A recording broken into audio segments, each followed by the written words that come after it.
Hello students, exercise 13.1 part 2. First question. Following are the car parking charges near a railway station up to 4 hours, 8 hours, 12 hours and 24 hours. The charges are given. Check if the parking charges are in direct proportion to the parking time.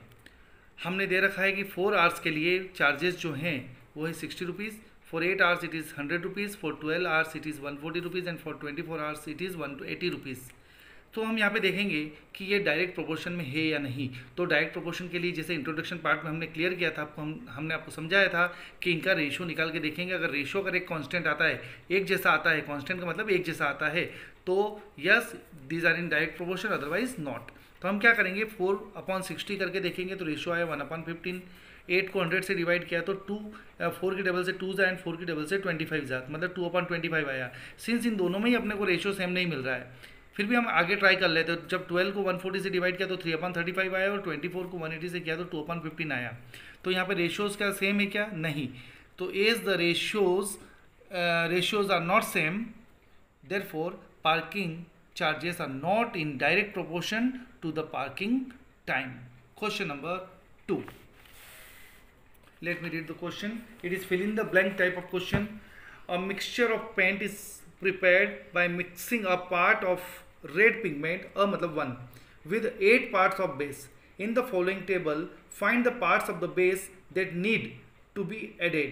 अब यहाँ पे दे रखा है question, ये fill in the blanks type का question है कि parts of red pigment 1 है, तो पार्ट्स ऑफ बेस हम मिलाएंगे 8. तो अगर मैं यहाँ पे एक पार्ट की जगह रेड पिगमेंट का मैं 4 पार्ट कर रहा हूँ या 7 पार्ट, ये this blue 1 part given in the question and this we have to find out. तो जब हमने पार्ट 1 से 4 जा किया, उसका 4 टाइम्स कर दिया, तो डेफिनेटली ये भी 4 जा इंक्रीज हो जाएगा. यहाँ हम अपने हिसाब से चेक कर लेते हैं कि 1 8 जा 8, तो 4 8 जा 32 आ जाएगा. सिमिलरली 7 8 जा 56 आ जाएगा, क्योंकि रेशियो हमें कॉमन रखना है. और 12 8 जा 96 एंड 20 8 जा 160. I hope you got it. Question number 3.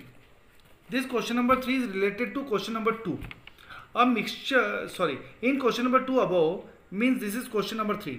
If one part of red pigment required 75 ml of base, one part of red pigment के लिए 75 ml बेस चाहिए. How much red pigment should we mix with 1800 means 1800 ml of base. मतलब 1800 अगर ml हमारे पास base है तो हमें कितना रेड पिगमेंट उसमें मिक्स करना होगा. तो let the parts of red pigment be x. X हमने अननोन क्वांटिटी जो फाइंड करना उसको एक वेरिएबल के थ्रू यूज करेंगे. अब यहाँ पे सिंस 75 ml के लिए 1 पार्ट है रेड पिगमेंट का, तो जब ये वाला पार्ट बड़ा है बेस का, तो डेफिनेटली ये वाला पार्ट भी उसी रेशियो में इंक्रीज होगा. तो by direct proportion this upon this 1/75 का रेशियो 1/1800 के बराबर होगा, क्योंकि डायरेक्ट प्रोपोर्शन में रेशियोज आर सेम. तो इसका इससे रेशियो, इसका इससे रेशियो के बराबर होगा. Therefore 1/75 is equal to 1/1800. हमने इसको सॉल्व किया, 1800 को क्रॉस मल्टीप्लाई करके 1 से मल्टीप्लाई करके इधर किया और 75 से इसको डिवाइड किया तो 24 आया.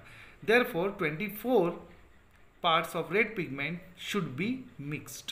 Question number 4. Question number 4. Let me read question. A machine in a soft drink factory fills 840 bottles in 6 hours.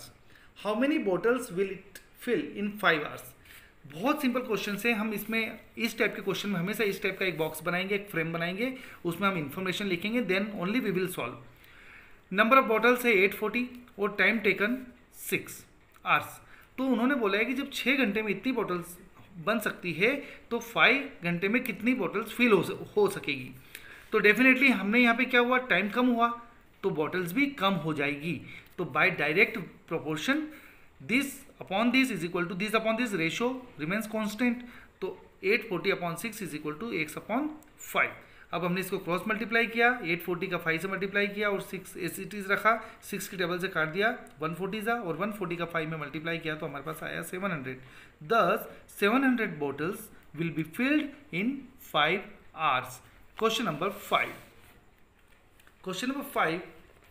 In one single question there are 2 cases. A photograph of a bacteria enlarged 50,000 times. Attains a length of 5 centimetre is shown in the diagram. बच्चों यहाँ से समझते हैं अपन इस table से कि अगर मान लो यहाँ पे लेंथ ऑफ द बैक्टीरिया और यहाँ पे number of times the photograph is enlarged. मान लो वो इनिशियली में 1 पार्ट था तो कितना 50,000 टाइम्स वो इंक्रीज हुआ, ठीक है। और जब वो 50,000 टाइम्स हुआ तो उसकी length of bacteria in centimetre कितना था 5 सेंटीमीटर। मतलब वो 50,000 गुना मतलब 50,000 टाइम्स अगर वो बढ़ा तो उस समय उसकी लेंथ थी 5 सेंटीमीटर। तो बताओ उसकी एक्चुअल लेंथ क्या है। This is the first question, what is the actual length of the bacteria. तो पहले अपन एक्स फाइंड करेंगे उसकी एक्चुअल लेंथ उस समय क्या थी। तो by direct proportion 5/50,000 is equal to x/1। This is second case, हम इसको अभी फर्दर डिस्कस करेंगे। 5 1 जा 5 और 5 से 10,000 जा कट गया और ये 10,000 को हमने लिख दिया 10 की पावर 4 और 1 ल्यूमिनेटर में as it is. Then x is equal to 10 to the power 4 को हम लिख देंगे 10 की पावर -4 सेंटीमीटर। तो actual length of bacteria is equal to 10 to the power -4 centimetre. Now case number 2, case number 2 क्या बोल रहे हैं कि if the photograph is in last 20,000 times only, जो 50,000 टाइम्स हुआ था now it is 20,000 times, what would be it's enlarged length. तो उस समय उसकी इनलार्ज्ड लेंथ क्या होगी, तो हमने मान लिया एक वेरिएबल के थ्रू दैट इज y। तो अब हम इससे 5/50,000 का रेशो और इसका रेशो भी बराबर होगा क्योंकि डायरेक्ट प्रोपोर्शन में है। तो 5/50,000 इज इक्वल टू y/20,000। इसको हमने क्रॉस मल्टीप्लिकेशन से सॉल्व किया तो आंसर आया हमारा 2 centimetre. Therefore the enlarged length of bacteria is equal to 2 centimetre. Thank you.